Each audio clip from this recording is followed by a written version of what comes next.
নমস্কার বন্ধুরা, শুভ সন্ধ্যা।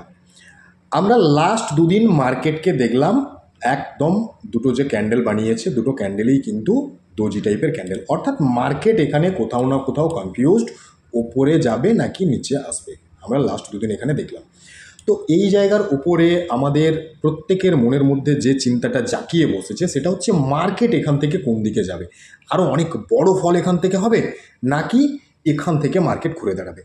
আজকের ভিডিও থেকে ডিটেলসে ডিসকাস করব, নিফটির চার্ট অ্যানালাইসিস করে বোঝার চেষ্টা করব কি সিচুয়েশনে এখন নিফটি রয়েছে, আগামী দিন কোন দিকে যেতে পারে এবং আমাদের সাপোর্ট কোথায় রয়েছে, রিজেকশন কোথায় রয়েছে।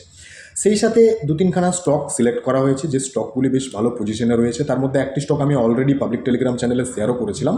তো সেই স্টকগুলি নিয়ে আমি ডিসকাস করব আজকে।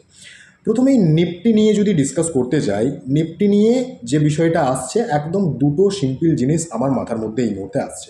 প্রথমত, শুক্রবার দিন এখানে একটা বেশ বড় রেড কালারের ক্যান্ডেল বানিয়েছিল। আমি প্রথমে ওই রেড কালারের ক্যান্ডেলের হাই এবং লোকে মার্ক করে নিচ্ছি। কারণ হচ্ছে কি, এখানে ওই রেড কালারের ক্যান্ডেলটা বানানোর পরের থেকে নিফটি এই জোনটার মাঝখানেই দুদিন কিন্তু ট্রেড করেছে।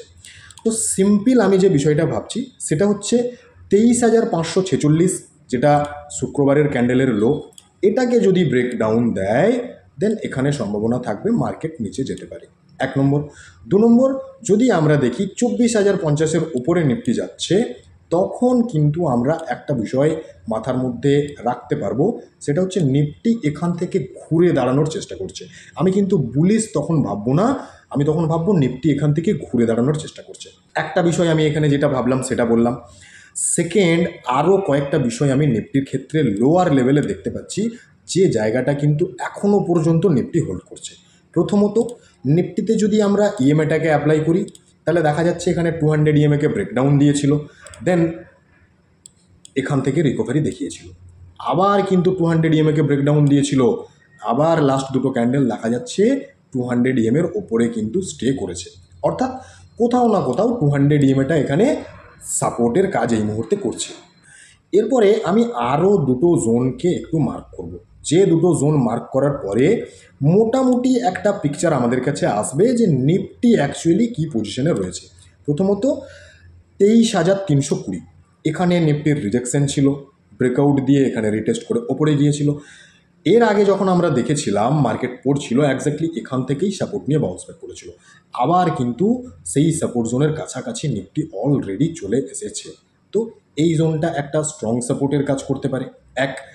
দুই, আরও একটা জোন যদি এখানে ড্র করা হয় তাহলে সেটা কিন্তু নিফটির জন্য একদম একটা বলা যেতে পারে দেওয়ালের মতন দাঁড়িয়ে রয়েছে। সেটা হচ্ছে এখান থেকে যদি আমরা একটা ট্রেন্ড লাইন ড্র করি তাহলে দেখা যাচ্ছে এই ট্রেন্ড লাইনে কিন্তু নিফটি এর আগে সেভারেল টাইম সাপোর্ট নিয়ে ফেলেছে, একবার, দুবার, তিনবার, চারবার, এখানে একবার 5বার, এখানে একবার 6বার, এবং এই মুহূর্তে এক্স্যাক্টলি ওই ট্রেন্ড লাইনের কাছেই কিন্তু নিফটি ট্রেড করছে। তো এই মুহূর্তে নিফটির এই জায়গাটা কিন্তু দেওয়ালের মতন দাঁড়িয়ে রয়েছে। তো যদি এখানটাকে ব্রেকডাউন করে দেয় দেন এখানে কিন্তু সম্ভাবনা রয়েছে নিফটিতে বড় একটা ফল নিচের দিকে দেখা যেতে পারে। কারণ এত স্ট্রং সাপোর্ট জোন ভাঙা মানেই কিন্তু সেখানে সম্ভাবনা থাকে নিচে যাওয়ার। তাহলে নিফটি নিয়ে সিম্পল যে চিন্তাভাবনাটা আমার মাথাতে আসছে, আমি সেটা এডুকেশনাল পারপাস আপনাদের সাথে শেয়ার করে নিলাম। আমি কিন্তু কোনোভাবেই রিকমেন্ডেশন দিচ্ছি না বা আমি বলছি না এই ধরনেরই সিনারিও হতে পারে। কাজেই আগামী দিন আমাদেরকে যেটা মেনলি মাথায় রাখতে হবে সেটা হচ্ছে 23,320 লেভেলটা ইনট্যাক্ট থাকছে কি না। যদি 23,300 ইনট্যাক্ট থাকে তখন পর্যন্ত কিন্তু একটু সম্ভাবনার জায়গা থাকবে নিফটির ঘুরে দাঁড়ানোর। নেক্সট চলে আসবো স্টক নিয়ে। প্রথমে যে স্টকটি নিয়ে কথা বলবো সেটি হলো রেডিকো খাইতান। আমি স্টকটি খুব সম্ভবত এখানে cup and handle pattern breakout দেওয়ার পরে ডিসকাস করেছিলাম এই ক্যান্ডেলে। তো তারপরে 3 দিন এখানে ফল দেখা গেল, আজকের দিনে কিন্তু একটা ভালো বাউন্স ব্যাক এখানে দেখা গেছে। অর্থাৎ যে কাপ অ্যান্ড হ্যান্ডেল প্যাটার্নের ব্রেকআউট দিয়েছিল তার ওপরে যে ব্রেকআউট লেভেল ছিল তার ওপরে ক্লোজিং দিয়েছে। তো এই জায়গাটা কিন্তু স্টকটির জন্য অবভিয়াসলি পজিটিভ দেখাচ্ছে। এবং সেই সাথে স্টকটি এখানে যে বাউন্স ব্যাক করলো, এই জায়গাটাকে যদি আমরা মার্ক করি তাহলে কি দেখতে পাচ্ছি, এখানে দেখতে পাচ্ছি এই একটা ট্রেন্ডকে কিন্তু ফলো করছে। অর্থাৎ এখানে যে লো লাগিয়েছিল নেক্সট লো লাগালো এই লাইনে, পরের লোটাও কিন্তু লাগিয়েছে এই লাইনে। তো কোথাও না কোথাও এই জায়গাটা পজিটিভ লাগছে। এবং সবচেয়ে বড় বিষয় যেটা এখানে আসছে সেটা হচ্ছে, যেহেতু এখান থেকে একটা বাউন্স ব্যাক ক্যান্ডেল পাওয়া গেছে, এখানে সম্ভাবনা রয়েছে একটা ইনস্ট্যান্ট এন্ট্রির চিন্তাভাবনা করার। সেক্ষেত্রে মোটামুটি 2410-এর কাছে এসএল কনসিডার করে চিন্তাভাবনা করা যেতে পারে।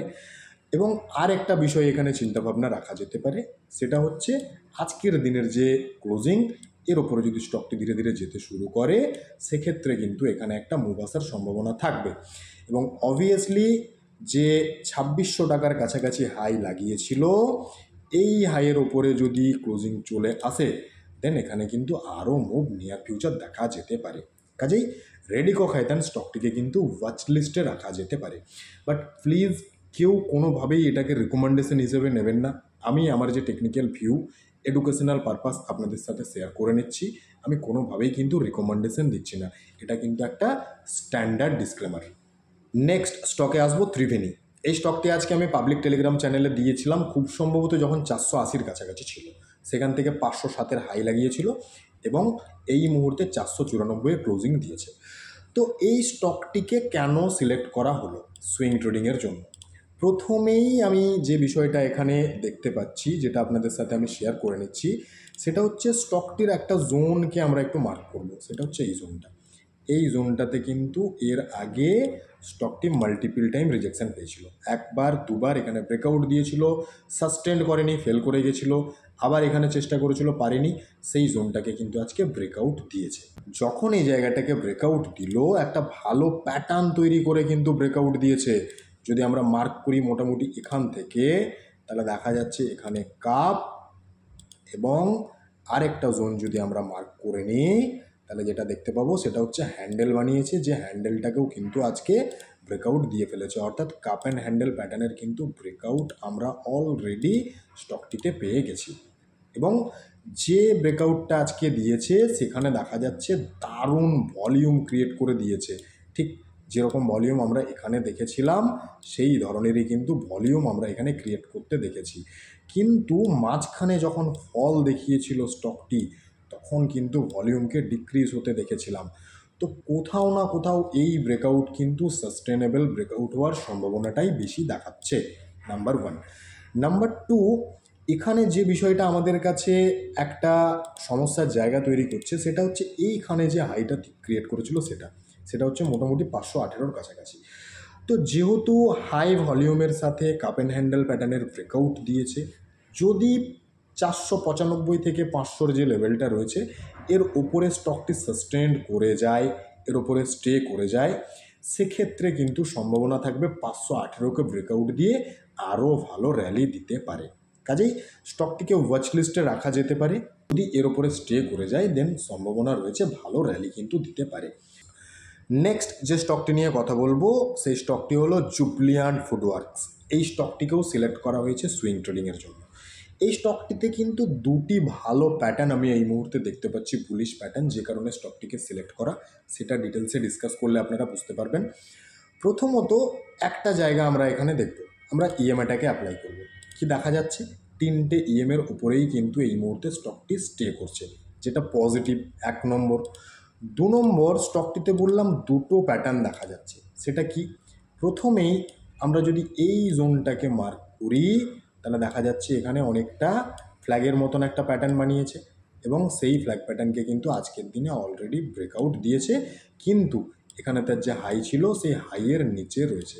তো এখানে কোথাও না কোথাও বুলিশ ফ্ল্যাগ প্যাটার্ন বানিয়ে ওপরে যাওয়ার চেষ্টা করছে। 1 নম্বর একটা পজিটিভ দিক দেখলাম। নাম্বার টু, যে পজিটিভ দিক এখানে দেখা যাচ্ছে, সেটা হচ্ছে ওপরের দিকের এই জোনটাকে একটু মার্ক করে নিলাম, সেটা হচ্ছে 716। দেন এখানে ঠিক যেরকম আগের দুটো স্টকে আমরা কাপ অ্যান্ড হ্যান্ডেল প্যাটার্ন পেয়েছিলাম, এখানেও কিন্তু আমরা কাপ অ্যান্ড হ্যান্ডেল প্যাটার্ন পাচ্ছি। এই জায়গাটাকে যদি মার্ক করি, তাহলে এখানটা হয়ে গেল কাপ, এবং আর একটা জায়গা যেটা রয়েছে, ওই জায়গাটাকে যদি মার্ক করি আমরা, তাহলে অলরেডি হ্যান্ডেলের মতন একটা প্যাটার্ন তৈরি করার দিকে স্টকটি অলরেডি এগিয়ে গেছে, কিন্তু এখনও ব্রেকআউট দেয়নি। কাজেই যদি 716-র ওপরে স্টকটি ব্রেকআউট দিয়ে স্টে করে যায়, দেন এখানে কিন্তু সম্ভাবনা থাকবে নিয়ার ফিউচার ভালো একটা মুভ দিতে পারে সুইং ট্রেডিংয়ে।